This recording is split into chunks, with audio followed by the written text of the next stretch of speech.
Bienvenidos hermanos. Hoy vamos a ver un tema sobre el liderazgo laico en la iglesia y particularmente en algún movimiento o en algún apostolado dentro de la iglesia.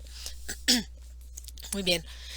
Primero que nada, hay que saber que nosotros, por el hecho de ser bautizados, el Señor nos llama a vivir una vida o una fe cristiana madura.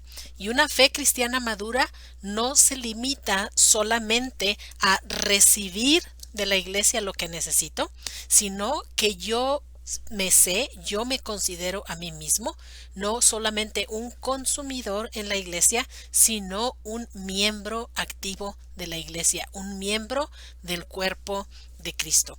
Y pues que Dios nos dé la gracia de no ser miembros inútiles, sino más bien de ser miembros activos, miembros que contribuyen al bienestar de la iglesia. Muy bien. Si Dios nos llama a ser líderes laicos en cualquier movimiento, ya sea el movimiento familiar cristiano, en los cursillos, en la renovación carismática, en cualquier movimiento, si Dios nos llama, vamos a aprovechar pues esta formación que yo les voy a ofrecer por medio de estos videos para formarnos como líderes laicos dentro de su iglesia. Primero que nada, si tú estás escuchando este video, es porque de alguna manera has recibido el llamado de Dios para servir dentro de su iglesia y quieres responder a ese llamado. Obviamente no estarías escuchando esta enseñanza si Dios no te hubiera llamado y si tú no tuvieras dentro de tu corazón la voluntad, la disponibilidad para responder a su llamado. Si Dios llama, esta es una cosa que nosotros necesitamos estar conscientes, que si Dios me llama a algo, Él me va a dar todo lo necesario para que yo le responda y podemos nosotros tener plena confianza de que la gracia de Dios va a estar allí si yo le estoy respondiendo a algo que Él desea que yo haga por su reino y que yo haga por la misión de la iglesia en el mundo.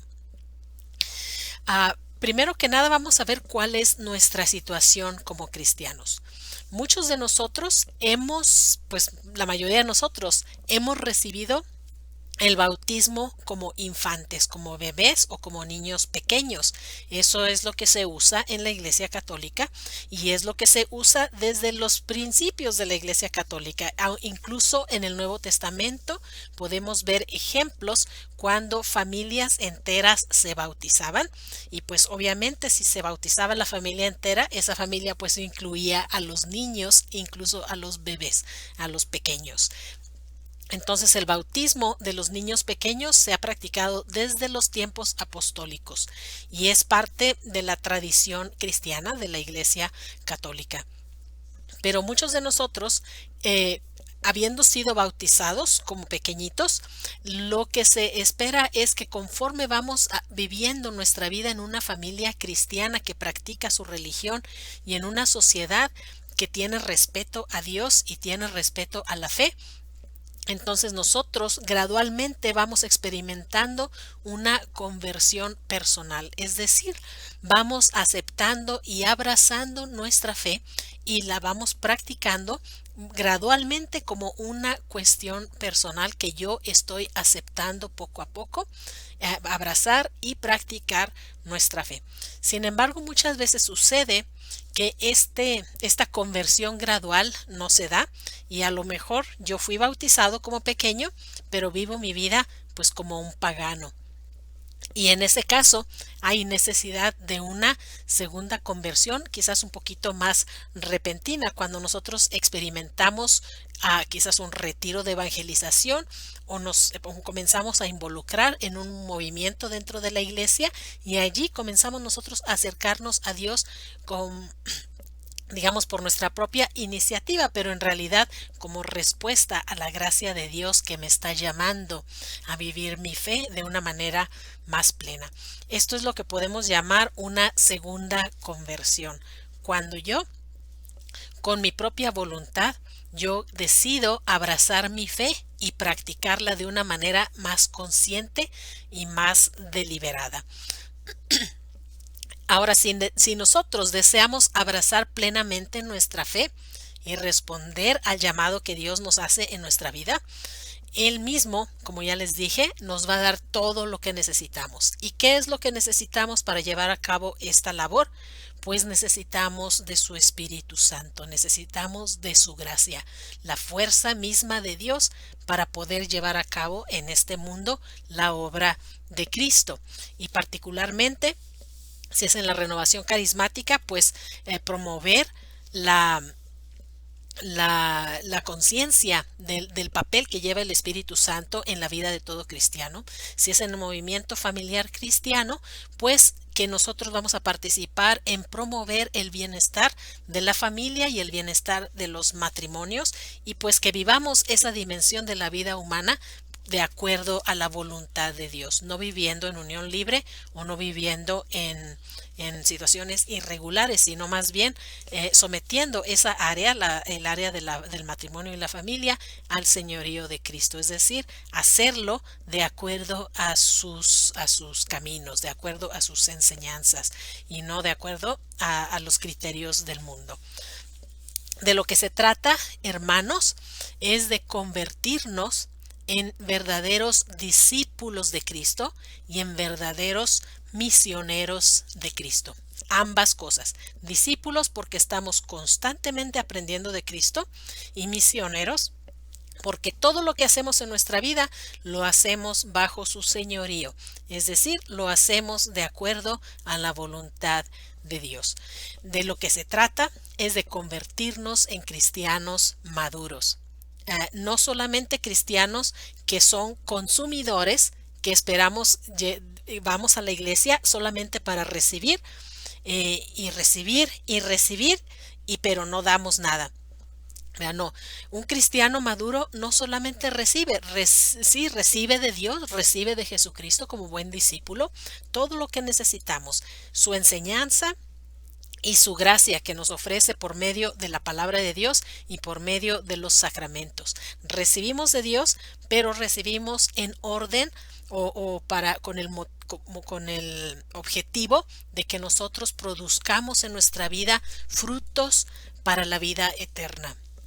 Es decir, que recibimos de Dios la gracia y producimos frutos en abundancia para la vida eterna, frutos en servicio, frutos en vivir nuestra vida de acuerdo a los criterios de Dios, en el testimonio que damos del Evangelio delante de nuestros familiares y conocidos, de nuestros amigos, y de la manera como nosotros nos convertimos en testigos de Cristo por medio de nuestra vida cristiana y del testimonio que damos de Cristo frente a los demás.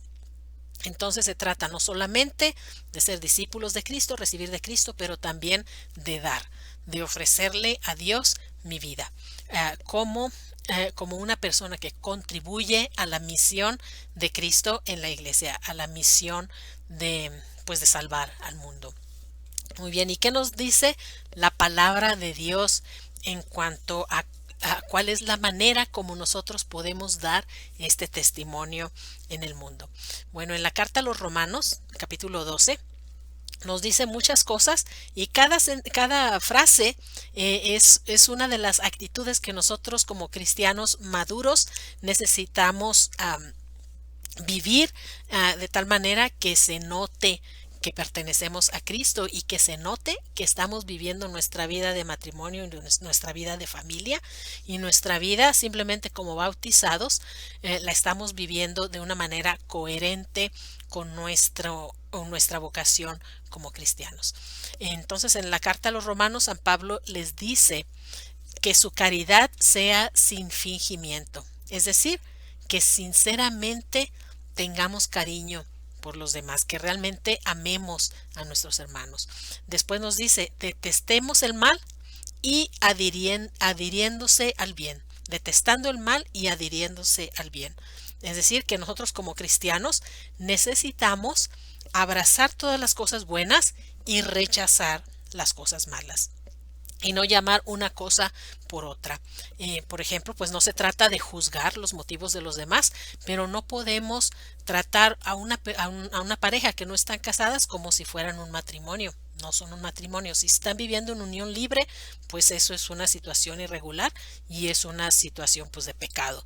Ya no es un matrimonio y no debemos de tratar indistintamente, ¿verdad? Por ejemplo, hay que rechazar el mal que es el vivir en unión libre, pero buscar acoplar nuestras vidas a la voluntad de Dios.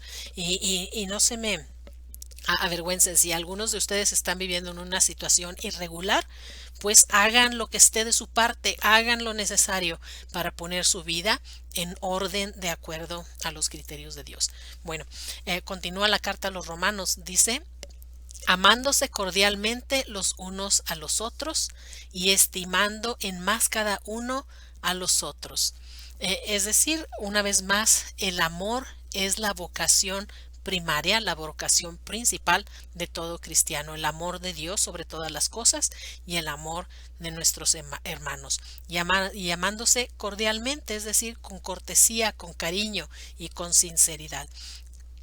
Y nos dice estimando en más cada uno a los otros.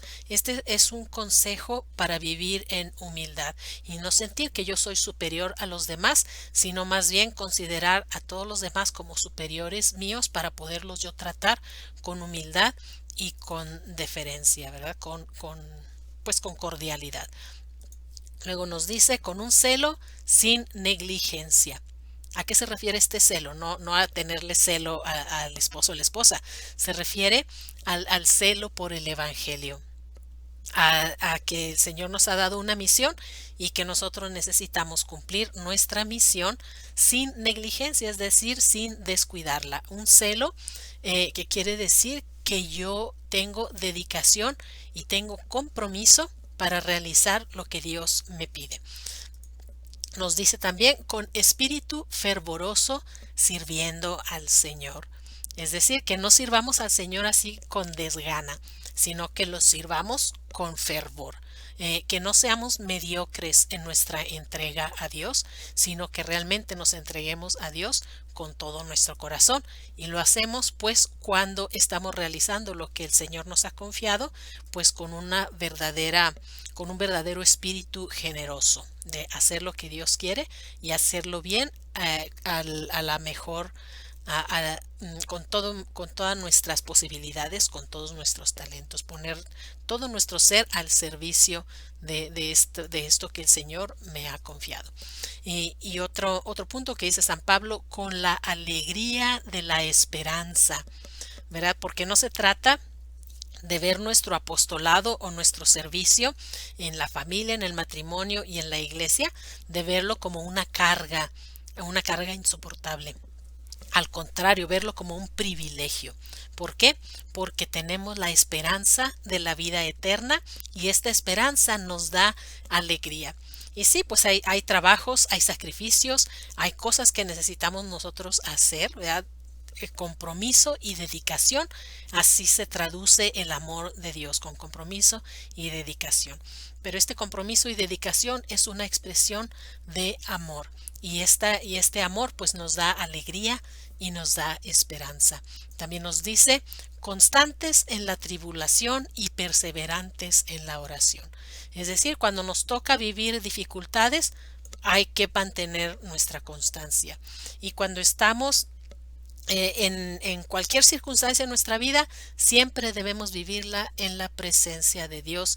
Y en la presencia de Dios, es decir, en oración, siempre trayéndole a nuestro Señor todas nuestras preocupaciones, nuestras alegrías y recibiendo de Él la gracia que necesitamos para hacerle fiel en todas nuestras circunstancias. Y luego por fin termina este pasaje de la Biblia, nos dice compartiendo las necesidades de los santos y practicando la hospitalidad. Es una manera como nosotros damos testimonio de nuestra fe cristiana, es que estamos que nosotros tenemos cuidado no solamente de nuestras propias necesidades y las necesidades de nuestra familia, sino que también estamos atentos a las necesidades de nuestros hermanos, más allá de nuestra familia. Claro que nuestro principal preocupación debe ser nuestra familia y nuestros deberes inmediatos, pero que nuestra familia no se centre solamente en sí misma, sino que esté abierta también a alcanzar las necesidades de otras familias y de otros hermanos y practicando la hospitalidad. ¿Verdad? Porque cuando lo que nosotros hacemos en cuanto a hospitalidad a nuestros hermanos, se lo estamos haciendo a nuestro Señor mismo. Es otra manera de servir a Cristo, es siendo hospitalarios unos con los otros. Pues ese es el mensaje del día de hoy, de que nosotros necesitamos abrazar nuestra fe consciente y deliberadamente y libremente y así pues responderle a Cristo, no solamente como consumidores de sus bienes, pero también como contribuyentes más bien, contribuyentes de su reino, para extender el reino de Cristo en el mundo, comenzando con nuestras familias, pero también en todas las áreas y dimensiones de nuestra sociedad humana. Bueno, pues mil gracias hermanos, que Dios los bendiga y allí los dejo con este mensaje.